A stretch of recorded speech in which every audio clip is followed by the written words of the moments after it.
Hey folks, welcome to the Rational Canadian podcast, hosted by Michael Shahadi. The Rational Canadian podcast. Today we're going to touch on a little bit of Canadian oil, climate change, carbon tax, and everything within those.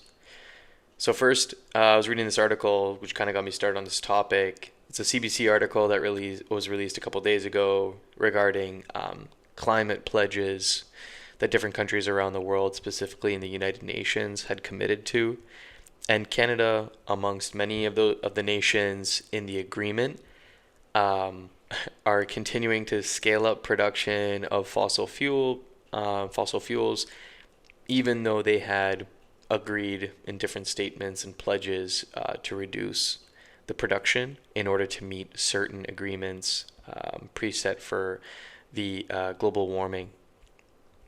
So if you read through here, it basically just touches on like the individual agreements and why we need to get there and where these agreements were signed. But I actually went and dug into the actual report that is submitted every year. So this report is created by the kind of like a group of different non-for-profits. So Climate Analytics, Stockholm Environment Institute, E3G, IISD, and the UN Environment Program. And the overall summary of the report here is that in aggregate, they still plan to produce more than double the amount of fossil fuels in 2030 than what would be consistent with limiting global warming to 1.5 degrees Celsius. So there's one main goal, but they kind of have like a backup plan. So the main goal is to hit limiting global warming to 1.5 degrees Celsius, but the backup plan is basically at a minimum to hit that 2 degrees Celsius. Limited to 2 degrees Celsius max. And then if you look into the report, the very first thing that kind of caught my eye was the executive summary, in which they talk about the report last year, or from 2 years ago, 2021. And if you read in here, it says that after the release of the 2021 production gap report, the governments had agreed to accelerate efforts towards the phase down of the production of fossil fuels, and this was done at the United Nations Framework Convention on Climate Change that happened in Glasgow. So they say it was a significant milestone in the history of international climate governance. For the first time, an explicit reference to fossil fuels appeared in the COP decision text. I'm laughing because I come down here and I start looking at the different graphs they have, and so they're monitoring here coal production, oil production, and gas production. With respect to, so it's the government plan and projections, and then there are there's technically three additional lines. Two of them are the 2 degrees Celsius consistent limiting of global warming, and the second is the 1.5 degree. So basically they're just saying like, how much coal are we producing and how much coal should we be producing if we want to limit global warming to that 1.5 or 2 degrees Celsius. And for those of you who are just listening to the audio, I mean, overall, you just look at these charts and everything is like really far apart. Like we're nowhere near where we need to be in like looking ahead into the future. We're actually pretty close to where we're supposed to be today, it seems, in all three fossil fuel categories. But moving towards 2050, everything just kind of like splits away. And then at the bottom, if you go a little bit further down, there's a table which shows a large majority of the countries that are in the United Nations and that had made net zero pledges and signed onto the Global Methane Pledge, the Glasgow Statement, and then it also shows their planned change in annual fossil fuel production for 2030 relative to 2021. And again, for those of you who are on audio, basically, if you look at the chart, there's like no meaningful change in production, like from a positive standpoint. If you're for this article or this report, basically what I'm saying is nobody is actually reducing anything. If you look at oil production, out of the 20 countries here, only 4 countries are reducing. The UK is reducing by 0.7. Norway is reducing by 0.5. Indonesia is reducing by 0.2. And Colombia is reducing by 0.1. many countries are increasing. Brazil is increasing by 5.2, Canada by 3.0, Kuwait by 2.1, Saudi Arabia by 5.5, the US by 5.2. This is all for oil. So actually, on aggregate, if you look globally, we're going to be producing significantly more oil um, by 2030 than we are today. And similarly for natural gas, it looks like coal is probably, I mean, coal would probably be in the negative because China's reducing by 5.3, and it looks like there's quite a few other negatives. But then you look at India, and India is going to be increasing their planned fossil fuel production by 10.7. And this is calculated by exajoules per year. Really don't need to know the implications of the exajoule part. You just need to know that whether or not they're increasing or decreasing. And the fact that India is increasing by 10.7 negates every country on the list who's reducing. And so, yeah, you just look, if we focus in on Canada, they had signed the Global Methane Pledge and the Glasgow Statement. So they're one of only 4 nations that have signed both, along with the UK, the US, and Germany. And they're increasing their production of both oil and natural gas. So basically, they don't really, same with the United States, increasing both oil and natural gas. And so just food for thought. I mean, they go to every year they get together and they talk about climate change and how important it is. And they sign all these pledges. And we're seeing that there's really no change in the plan. I mean, the title of this report is Phasing Down or Phasing Up. Because what is really happening is they go and they make these agreements and then they come back and they just keep everything, the trajectory is remaining the same as they had planned. So it's just funny because I bring this back to, recently we've had a lot of conversations here in Canada about the carbon tax. And the purpose of the carbon tax ultimately is to incentivize people not to use fossil fuels, which is a little bit counterintuitive because everything we do requires fossil fuels currently, including, for the most part, driving. I know people are going to say, oh, well, you can drive an EV. Yeah, but that EV gets charged by hydro, and the hydro, we can't just only live off renewable energies currently. Like, we don't have the infrastructure for that. So we still need fossil fuels, ultimately, one way or another. And so it's just kind of counterintuitive to think that people are going to be able to stop using it. Like, people aren't just going to stop heating their homes and stop driving cars because there's going to be a tax placed. But anyway, they're stepping up the carbon tax, which means for Canadians, Tiff Macklem said that the actual implication for day-to-day Canadians on inflation, so the first order implications are I think he said 0.15% inflation. So anytime we have inflation values, 0.15% is accounted for directly from the impacts of carbon tax.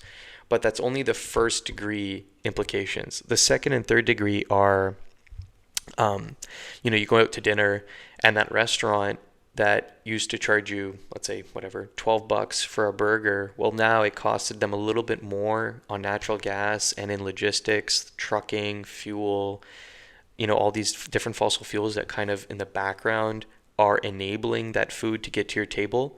And so, like, it's not going to be a 0.15% increase in inflation. Like, that burger that was $12 is now going to be 15 or 16 because the owner of that restaurant had to pay additional fees in additional carbon tax in both heating, in cooking, in getting things to and from their restaurant.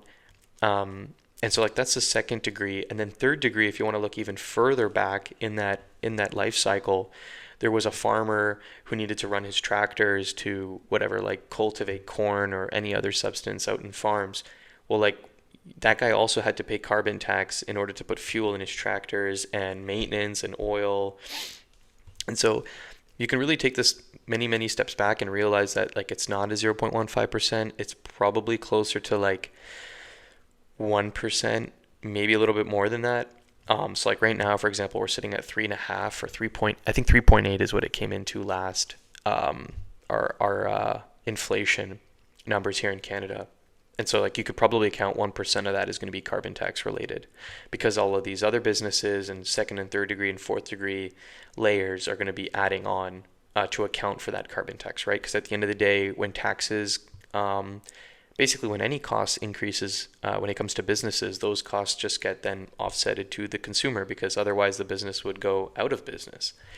And so, yeah, just bringing that back to the carbon tax, I was actually circling between, because they released this report that basically says Canada is not on track to do what it said it was going to do.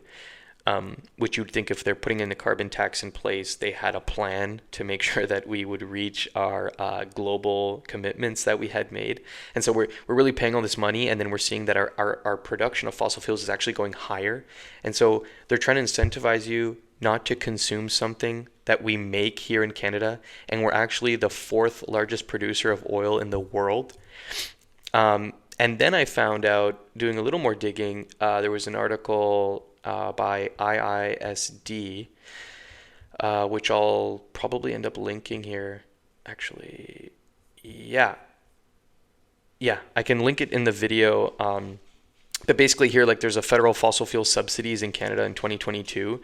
So this is a running list of all of the subsidies that the government provided. They provide them in different ways, whether it's grants, tax breaks, or financing.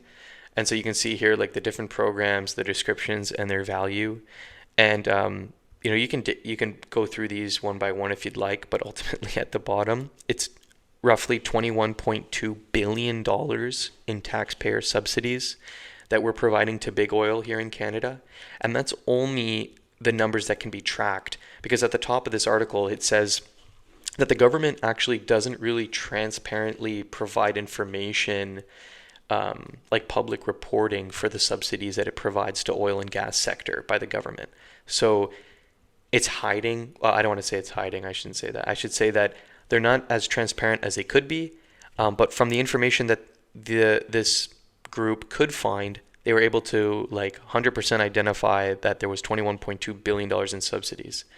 So now we think about it in a life cycle perspective, it's actually crazy.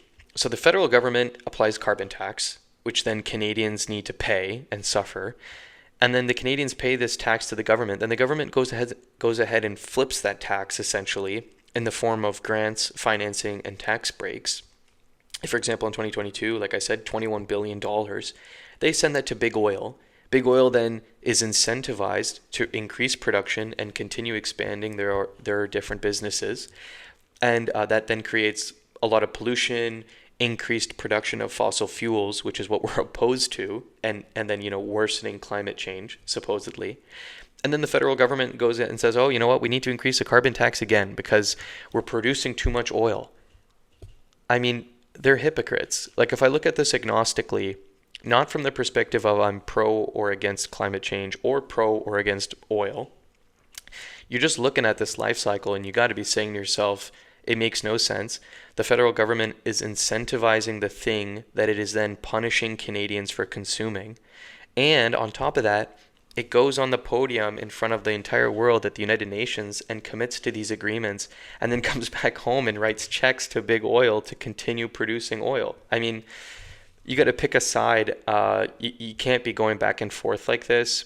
And it also really hurts the morale of Canadians to know that we're supposed to be contributing to carbon tax in order to help the world and climate change and global warming. And then to know that that money is then just going essentially to fund big oil to increase production and continue doing that. It's it kind of kills the whole concept. And then I also dug a little bit deeper. There's an article here from the CAPP, which is the Canadian Association of Petroleum Producers, which report that Canada consumes 1.5 million barrels of oil per day, which makes up about 2.5% of the world's consumption. Okay, that's fine. And then we go and look at Canada, how many barrels, because we're the fourth largest producer of oil in the world. We produce 138 million barrels of crude oil a month, which is about let's just say maybe 4.5 million barrels a day of crude oil. And then you look at it, we consumed about 1.5 million barrels a day. But then I look at these import-export numbers. I mean, we're exporting almost, let's say, 85% of every barrel we produce, we export. And the remainder, we keep for ourselves. And then we go ahead and import almost a million barrels a day. I mean, we should be producing enough oil here to just consume it. And then if you go and look at like why there was actually more about why do we need to import oil here into Canada? And they go about, here's basically the reasons that we import is lack of pipeline access to domestic supplies, specific feedstock requirements for the refinery. Okay, that might be the case. I don't know how that equals a million barrels a day, but and then for economic reasons, which and this is from the Canada Energy Regulator, which I'm like surprised. How can it be for economic reasons? I mean, if my neighbor was selling corn, why would I drive 4 hours away to go buy that same corn? It should be cheapest right next door to me. And if it isn't, then there's a problem. With $21 billion in subsidies, I don't know how that my neighbor's corn would be more expensive than foreign corn. So that was another thing that kind of popped out to me. But and then it kind of went into gas prices. I was looking here because Windsor, I know, is right on the border with the United States. And the prices of gas in the United States right now, if you go to Detroit, Michigan, the average is $3.37. So let's say $3.38 per gallon. There's 3.7 liters for every gallon. And so if you divide this by that number, you'll get that in Detroit, they pay about 90 cents a liter. And then I go ahead and look in Windsor, literally just separated by a bridge and a tunnel. And the average price in Windsor is $1.40. So 90 cents to $1.40. So 50 cents more. That's 150% of the price. You're paying a 50% increase in fuel filling up in Canada versus in the United States. Let's say on average, roughly around 50% increase. Why? We're the fourth largest producer of oil in the world. How can we not produce this stuff, refine it, and sell it to us domestically at a fair price? How can it be 50% more expensive than our neighbor? And on top of that, we send our neighbor 85% of our oil that we make. It's almost like we sell it to them and then they just sell it back to us at a premium, and then Canadians have to suffer 50%. It's just, it's bad. So anyway, thanks for tuning in. I just kind of wanted to highlight in particular this production gap with regards to climate change and the carbon tax and producing oil here in Canada. I think there's kind of like a lot of people talk a lot about climate change and global warming and its importance, specifically in the media. And I know a lot of people get shamed about it. It's just interesting when you kind of look big picture and realize that the global leaders who have the most power and the most say on actually reducing our production of fossil fuels and our consumption of it are the ones who are incentivizing and basically cheerleading for the increase of those things. So kind of just gives a different perspective on the climate change front. And thanks for watching, and I hope you enjoyed this video. I'm hoping to cover more content, more Canadian content to come. So see you later. Thanks for listening. Until next time, TRC out.